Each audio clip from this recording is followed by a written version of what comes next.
কর্তব্যরত অবস্থায় একজন মহিলা চিকিৎসককে ধর্ষণ করে খুন আরজি করের ঘটনা গোটা দেশকে নাড়িয়ে দিয়েছে। তারপর জুনিয়র চিকিৎসকরা রাস্তায় নেমে বলেছিলেন যে রাজ্যের স্বাস্থ্য ব্যবস্থা পুরো কঙ্কালসার ছবিটা সামনে চলে এসেছে। জেলায় জেলায় আজও রাজ্যের স্বাস্থ্য ব্যবস্থার কঙ্কালসার ছবিটা সামনে আসছে, এখনো কোনো ব্যবস্থা নেওয়া হয়নি, এমনটাই অভিযোগ উঠছে। নানান অভিযোগ। এরই মধ্যে ক্যানিং মহকুমা হাসপাতালের নতুন মাতৃমা ভবনে দেখা গেল অব্যবস্থা। হাসপাতালে নেই সিসি ক্যামেরা, নিরাপত্তাহীনতায় ভুগছেন রোগীর আত্মীয়রা। দেখুন। দেখছেন তো সহকারী সুপারকে কেমন হাত নাড়িয়ে শাসাচ্ছেন তৃণমূল নেতা। চলতি মাসেই এই ছবি ধরা পড়ে ক্যানিং মহকুমা হাসপাতালে। সিসিটিভি থাকায় প্রকাশ্যে এসেছিল শাসক নেতার এই কীর্তি। আর এই ক্যানিং হাসপাতালেরই মাতৃমা ভবনে নেই সিসি ক্যামেরা।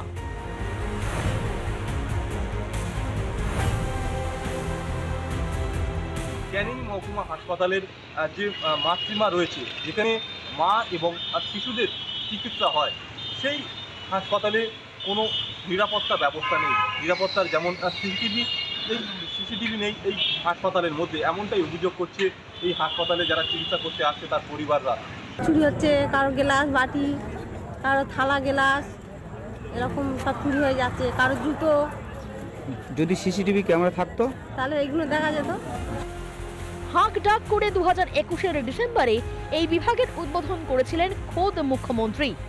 250 বেডের মাতৃমা ইউনিটে সিসি ক্যামেরা না থাকায় শাসক দলকে তোপ বিরোধীদের।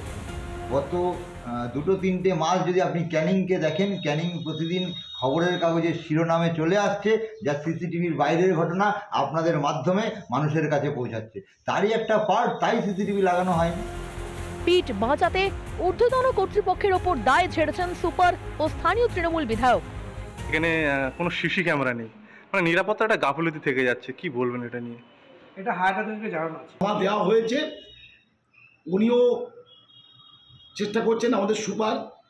আমি নিজেও এটা স্বাস্থ্য দপ্তরকে আমি অলরেডি বলেছি। আরজি কর কাণ্ডের পর রাজ্যের সব সরকারি হাসপাতালে সিসি ক্যামেরা বসানোর নির্দেশ দেয় সুপ্রিম কোর্ট। হাসপাতালগুলোতে কবে বসবে ক্যামেরা? কবে রাজ্যের স্বাস্থ্য পরিকাঠামো ঢেলে সাজানোর পরিকল্পনা নেবে সরকার? প্রশ্ন থাকলেও উত্তর অধরাই। রঞ্জিত সর্দারের রিপোর্ট, রিপাবলিক বাংলা। এই মুহূর্তে যে ব্রেকিং এ নজর রাখতে হচ্ছে, কলকাতায় ফের অগ্নিকাণ্ড, বিজয়গড় বাজারে বিধ্বংসী আগুন। এই নিয়ে একই দিনে চতুর্থবার আগুন কলকাতায়। দাও দাও করে জ্বলছে বাজার। এই মুহূর্তে সেই ছবি রিপাবলিক বাংলায়। এই মুহূর্তে দেখতে পাচ্ছেন একই দিনে 4 জায়গায় আগুন, বিধ্বংসী আগুন বিজয়গড় বাজারে। একই দিনে চতুর্থবার আগুন কলকাতা শহরে। এই মুহূর্তে সেই ছবি রিপাবলিক বাংলায় এক্সক্লুসিভলি দেখতে পাচ্ছেন। দাও দাও করে জ্বলছে আগুন। মন্ত্রী সুজিত বোস, রাজ্যের মুখ্যমন্ত্রী মমতা বন্দ্যোপাধ্যায়, দমকল আধিকারিক, তারা বলছেন মানুষকে সতর্ক হতে হবে। মানুষ সতর্ক হয়ে আগুন আটকাতে পারবে। একই দিনে 4 জায়গায় আগুন। ঘটনাস্থলে দমকলের 2টি ইঞ্জিন। বিজয়গড় বাজার, বিজয়গড় বাজার, যাদবপুরের ছবি দেখতে পাচ্ছেন। যাদবপুরের বিজয়গড় বাজারের ছবি দেখতে পাচ্ছেন। কখনো মেডিকেল কলেজ, কখনো বিজয়গড়, কখনো বিধাননগর। একের পর এক অগ্নিকাণ্ড। এই নিয়ে এক মাসে প্রায় 13 থেকে 14 জায়গায় আগুন। বিজয়গড়ের ছবি দেখতে পাচ্ছেন, যাদবপুরের সেই ছবি এক্সক্লুসিভলি দেখাচ্ছে রিপাবলিক বাংলায়। কলকাতা মেডিকেল, বিজয়গড় বাজার, যাদবপুরের বিধাননগর, একের পর এক আগুন। এক মাসে প্রায় 13-14টার জায়গায় আগুন। কখনো সিঙ্গুরে আগুন, কখনো যাদবপুরে আগুন, কখনো মেডিকেল কলেজে আগুন। আগুন আগুন আর আগুন। এক মাসে এই কলকাতা শহরে 11 জায়গায় আগুন লেগেছে বিকেল 5টা পর্যন্ত। তারপর আমরা দেখতে পেলাম যে কলকাতা মেডিকেলে আগুন, আবার বিজয়গড়ে আগুন। অর্থাৎ সংখ্যা 13টা, 13 জায়গায় এক মাসে, এই নভেম্বর মাসে কলকাতা শহরে শুধু 13 জায়গায় আগুন। তাছাড়াও জেলার বিভিন্ন জায়গায় আগুন, কখনো সিঙ্গুর, কখনো অন্য কোথাও।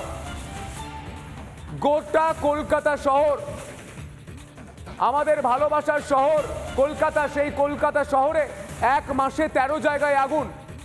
বিজয়গড় বাজারের ছবি দেখতে পাচ্ছেন এই মুহূর্তে, বিজয়গড় বাজারের ছবি, মেডিকেল কলেজের ছবি, উল্টোডাঙ্গায় ছবি দেখতে পাচ্ছেন। সকালে উল্টোডাঙ্গা, সন্ধ্যায় মেডিকেল কলেজ, রাত্রে বিজয়গড়। দফায় দফায় কার্যত রুটিন মেনে আগুন লাগছে। সকালে উল্টোডাঙ্গায় আগুনের ছবি দেখতে পাচ্ছেন, মেডিকেল কলেজেও অগ্নিকাণ্ডের ঘটনা ঘটে। বিজয়গড় বাজারে এই মুহূর্তে দাউ দাউ করে জ্বলছে আগুন। সেই ছবি রিপাবলিক বাংলা।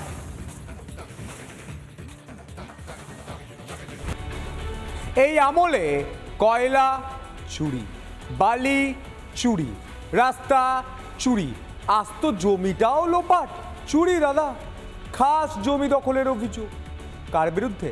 ঠিক ধরেছে, তৃণমূল নেতাদের বিরুদ্ধে।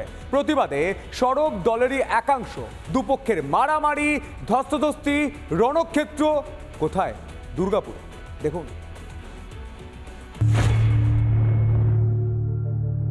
সরি, একটা ল্যান্ড মাফিয়া গ্রুপ তৈরি হয়েছে, তারা গভর্নমেন্টের সব জমি কাওয়াখালি থেকে শুরু করে বিক্রি করে দিচ্ছে। এটা নিয়ে আমি অলরেডি তদন্তের নির্দেশ দিয়েছি। মুখ্যমন্ত্রীর নির্দেশকে থোড়াই কেয়ার। খাস জমি দখল করে প্রমোটিংয়ের অভিযোগ। কাঠগড়ায় তৃণমূল নেতৃত্ব, শাসক দলের গোষ্ঠী সংঘর্ষে রণক্ষেত্র দুর্গাপুর। জমির পাট্টা থাকা সত্ত্বেও দখলের অভিযোগ দলেরই অন্য গোষ্ঠীর।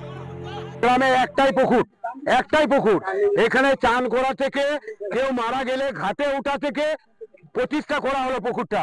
সেই পুকুর যদি আমাদের বন্ধ হয়ে যায় তাহলে গোটা গ্রাম, আবার কি ধান কাটার পর টোটাল ওইদিকে দুটো রোড আছে, ওই রোডও ব্লক হয়ে যাচ্ছে, তাহলে মানুষ ধান কেটে ঘরে ঢোকাতে পারবে না। দলীয় পতাকা পুঁতে খাস জমি রক্ষার চেষ্টা করেছিল তৃণমূল কর্মীদের একাংশ, কিন্তু তাতেও শেষ রক্ষা হয়নি বলে অভিযোগ। প্রমোটার রাজের নেপথ্যে দলীয় নেতৃত্বকেই দায়ী করছেন শাসক দলের একাংশ। খাস জমির উপর তৃণমূলের ঝান্ডা, তৃণমূলের সমর্থকরাই লাগিয়েছে। আপনারা সমর্থক? আমরা সমর্থক। আমাদের খাস জমি সব যদি বিক্রি হয়ে যায় আমরা থাকবো কোথায়? দলের নেতারা সব জানে করে না কিছু না। যদিও প্রতিবাদী তৃণমূল কর্মীদের তোলাবাজ বলে দাগিয়ে দিয়েছেন প্রমোটার, তার অভিযোগ এরা আদৌ তৃণমূল কর্মী নয়। লোক আছে এখানে যারা জমি কারোবার করতে চায়, ওরা আমাদের কাছে টাকা চায়, তোলা চাইতে চায়, আমরা টাকা দিই।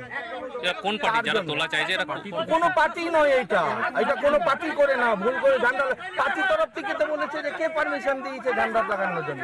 ঝান্ডা উল্টে পালন করছে লাগাতে। ঝান্ডা লাগিয়ে দিয়েছে, কোন দলের ঝান্ডা লাগিয়েছে? এটা লাগিয়েছে তো টিএমসি দলে, কিন্তু ওরা টিএমসি করে না। মুখ বাঁচাতে এই ঘটনায় বিজেপির হাত দেখছেন পশ্চিম বর্ধমান জেলা তৃণমূলের অন্যতম সাধারণ সম্পাদক। বাংলার মুখ্যমন্ত্রী মমতা বন্দ্যোপাধ্যায় পরিষ্কার করে দিয়েছেন, খাস জমিতে কেউ দখল করতে পারবে। আমার মনে হয় যে যারা আজকে দখল করছে, ব্যবহার করার চেষ্টা করছে এবং নতুন করে কাগজপত্র, তারা বিগত দিনে বিজেপি করেছে, সেই বিজেপির মদতে আজ এই কাজটা করছে। তৃণমূল কংগ্রেস এটার মধ্যে কোনোভাবেই জড়িত নয়। গোটা ঘটনায় তৃণমূলকে এক হাত নিয়েছে বিজেপি।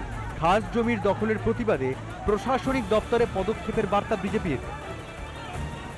মুখ্যমন্ত্রী নবান্নের সভাঘর থেকে বলছেন যে দুষ্কৃতী চোরদেরকে ব্যবস্থা নিতে হবে, পুলিশকে বলছে।